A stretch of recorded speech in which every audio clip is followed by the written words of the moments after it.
So hello, YouTube friends and family. Okay, we're back in the kitchen. So ang lulutuin natin ngayon ay ginataang hipon. Yan, makikita nyo. So, napakasimple ang gagawin natin na luto. Very straightforward. So, meron lang tayo ditong bawang, sibuyas, luya. Sa gulay, lalagyan natin ng kalabasa, green beans, dahil wala tayong sitaw, but that will do. At saka yung ano lang, siling sigang or long chili peppers. Okay? Of course, kailangan may gata at saka hipon para kumpleto, di ba? So, and of course, maglalagay din tayo ng bouillon cubes, shrimp flavor na bouillon cube. And the usual na pampalasa natin, salt or patis. Okay, siyempre, ang uunahin natin, gisa, di ba? Magigisa.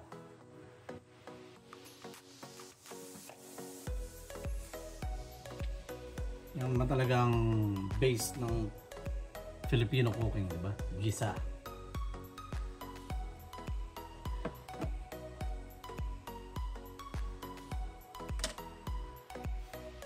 Okay, so mainit na ang ating lutuan. Ito ng mantika. Alright.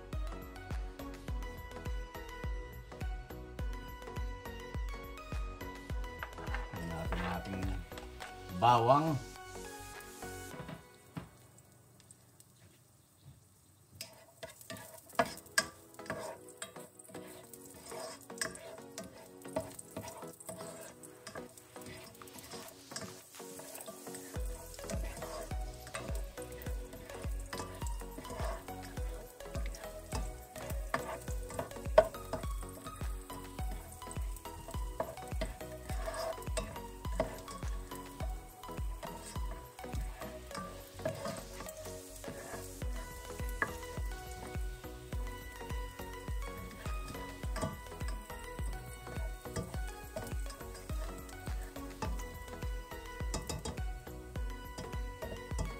Alright, so mabango na yung bawang.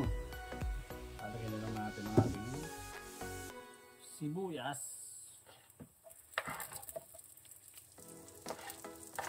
Sama na rin natin ang luya.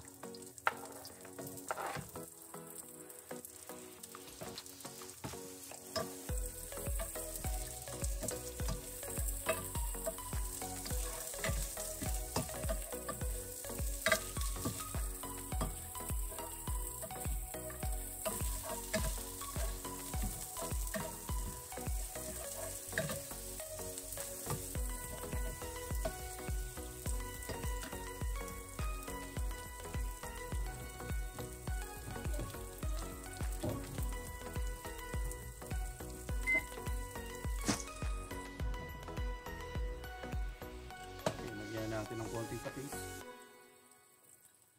mga 2 teaspoons lang yan. Tansyahan lang tayo, wala naman tayong sukatan dahil pwede naman dagdagan pag kulang, huwag lang sobra agad siyempre. Okay, so lalagyan natin yung ating shrimp bouillon. Isang shrimp bouillon lang.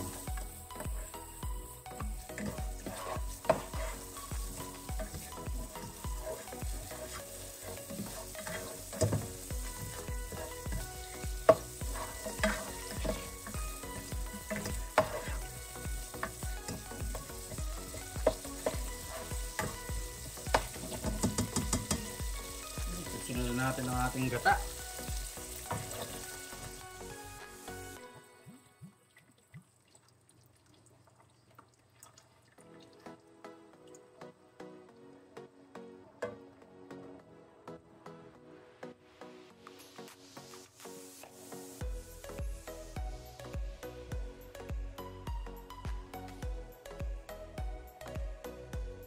Natin ang konting tubig.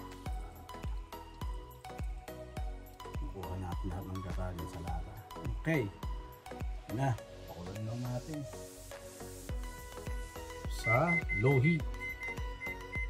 hindi siya mag-clump up. Okay. So low heat lang natin yan. Pa natin. Hindi natin kumulo. At para pagka medyo malapot-lapot na, pwede natin lagay yung ating mga gulay. Tapos huli yung hipon. Okay? Alright. Kulong-kulo na to.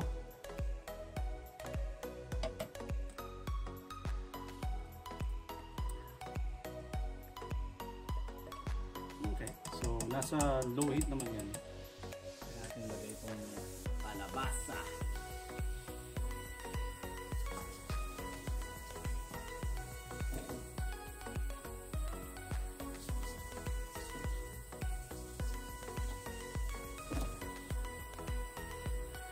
Maganda yung low heat para unti-unti yung pagkaluto. Hindi siya nabibigla.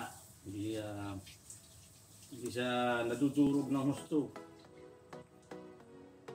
So yun ang maganda sa slow cooking, di ba? Kaya na rin natin tong sili natin.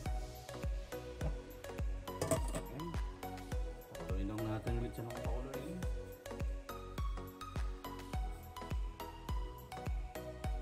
We'll be back. Okay, so konti lang yung patis na lagay natin. Tinikman ko, hindi siya maalat. So, lalagyan natin ng konting bagoong na alamang para umalat ng konti. Yan. Konting kulay lang. Ayos na yan. Tamang-tama lang ang alat niyan.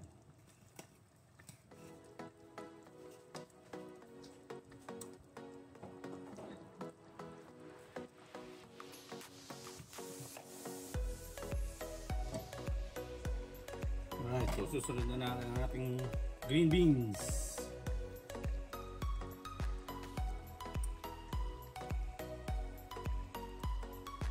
Lagyan natin dyan ng mga ilang minuto. Lalagyan na natin yung hipon. Tapos luto na yan. Okay, so ayan. Medyo tamang-tama lang yung luto ng green beans, half cook. Pwede na natin sama itong hipon. So, pag luto na yung hipon, luto na rin yung green beans na yan.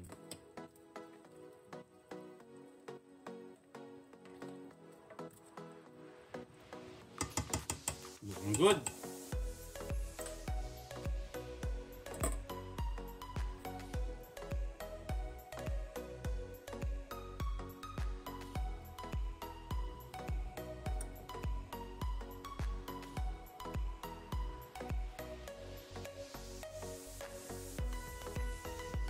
So at this point, pwede natin ilakas ng konti yung apoy. Dahil sandali lang naman maluto yung hipon. Lakas na natin yung apoy.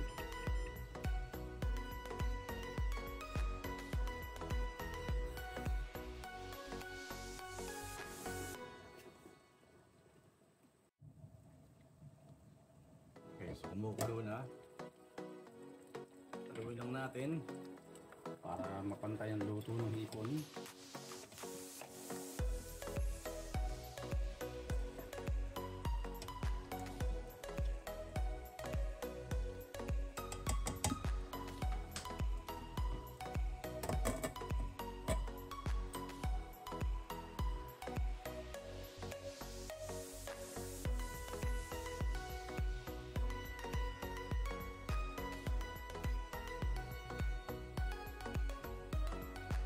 Pabayaan natin siya kumulo ng konti pa. Tapos, gagawin natin, papatayin natin yung apoy. Okay, dahil kahit patay na yung apoy niyan, may init pa naman lumalabas sa burner natin. So, pabayaan lang natin ng mga 2 minutes. Then, luto na yan. Alright! Pwede na tayong kumain. So ito na yung ating paboritong parte ng video, di ba? Yung tikiman portion. Nyo, tama-tama lang ang pagkaluto. Ayos. Okay, so ito na. So tamang-tama yung pagkaluto natin. Naka lunch break tayo sa ating trabaho. So perfect timing, di ba? So tikman natin. So kumpleto siya. Hipon, kalabasa, green beans, saka yung sili. Yan. So lahat nandyan. So yung kalabasa niya, malambot pero hindi siya durog na durog. Nakasama yung nadurog lang yung sa labas niya para sumama dun sa sabaw. Diba? Siyempre. Pero eto na. Tikman natin. Tamang-tama yung luto ng hipon, oh.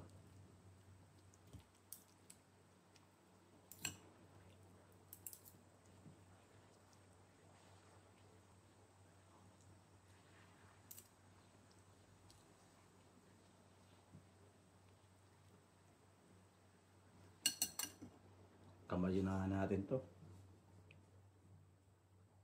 Mahirap ang kalaban. Okay. Pero mainit. Alright. Okay lang, okay lang. Yan. Tapos syempre, natin yung ulo. Diba?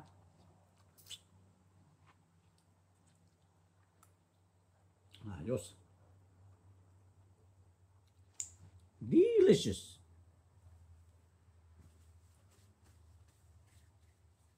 Okay.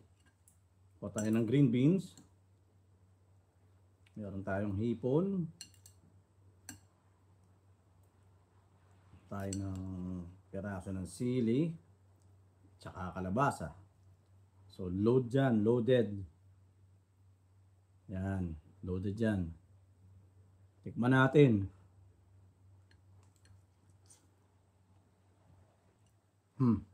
Ayos. Saktong-sakto ang alat. Malinamnam. Alright, so yan na. My friends and family. And that's our video for the day. We'll see you again next time. Always take care. Peace.